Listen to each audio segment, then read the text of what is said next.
एक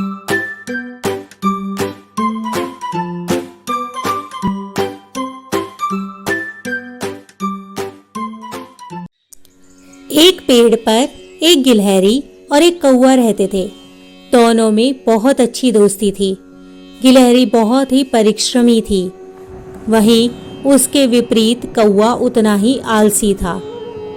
एक दिन दोनों पेड़ पर बैठे बातें कर रहे थे। गिलहरी ने कहा, कौवा भैया, क्यों ना हम भी खेती करके कुछ अनाज इकट्ठा कर लें।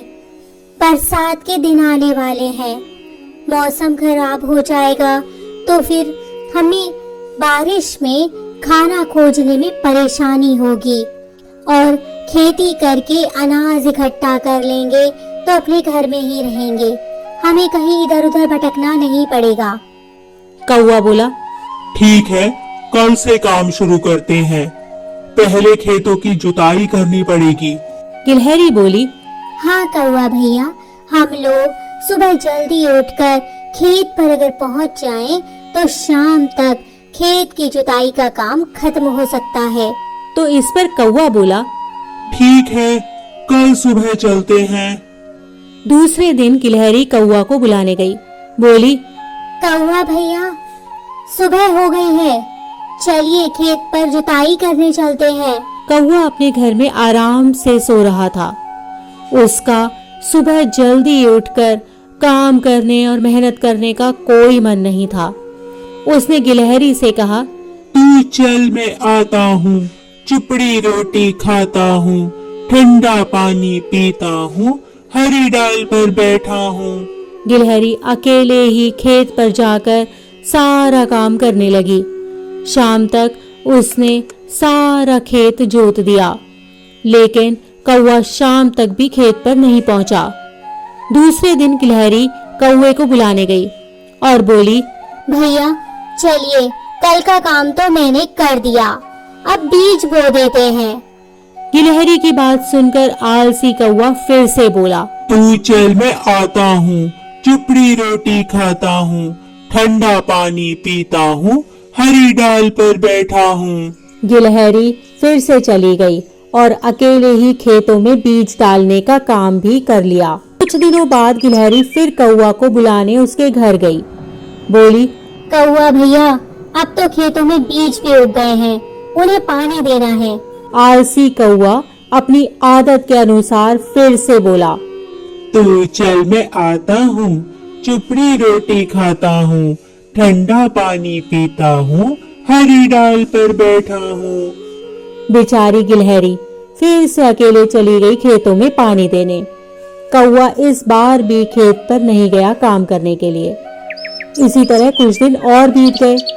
एक दिन गिलहरी फिर से कौवे के घर आई।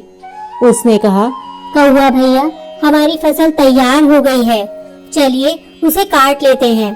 कौवा यह बात सुनकर बहुत खुश हो गया और फिर से वही अपना राग दोहराने लगा। तू चल, मैं आता हूँ, चुपड़ी रोटी खाता हूँ, ठंडा पानी पीता हूँ, हरी डाल पर बैठा हूँ। गिलहरी बेचारी फिर से चुपचाप खेतों में फसल काटने के लिए चल पड़ी और अकेले ही सारी फसल काटती रही। कौवा फिर से उसकी मदद करने नहीं पहुंचा।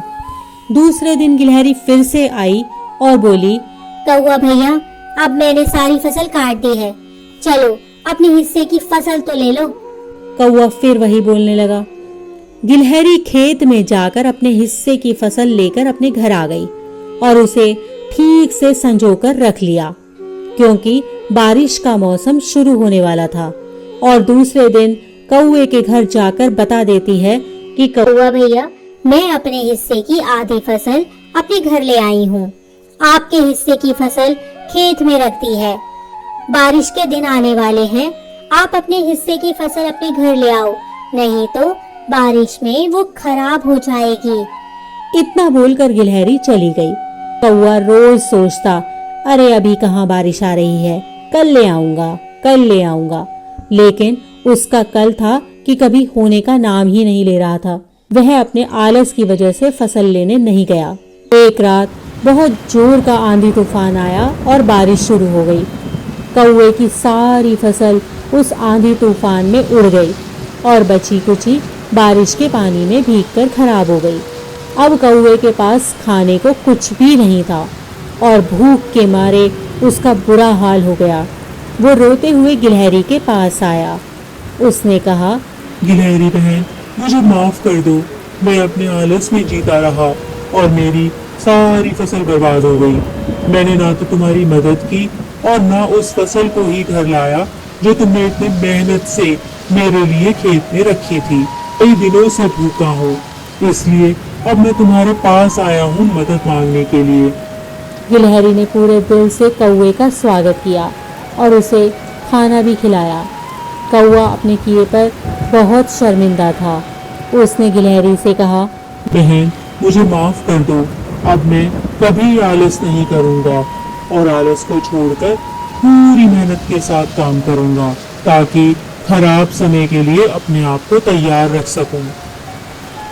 तो बच्चों, क्या सीखा तुमने इस कहानी से कि हमको अपने काम कल पर ना टालकर बिना समय गवाए नियमित रूप से करना चाहिए। वही लोग सफल होते हैं जो समय पर अपने काम को पूरा करते हैं, और जो आलसी होते हैं और काम को कल पर टालते रहते हैं वे अपने जीवन में कुछ भी हासिल नहीं कर पाते और अंत में हमेशा एक मुश्किल स्थिति में पहुंच जाते हैं और उनके पास दुख और मदद की भीख के अलावा कोई विकल्प नहीं बचता।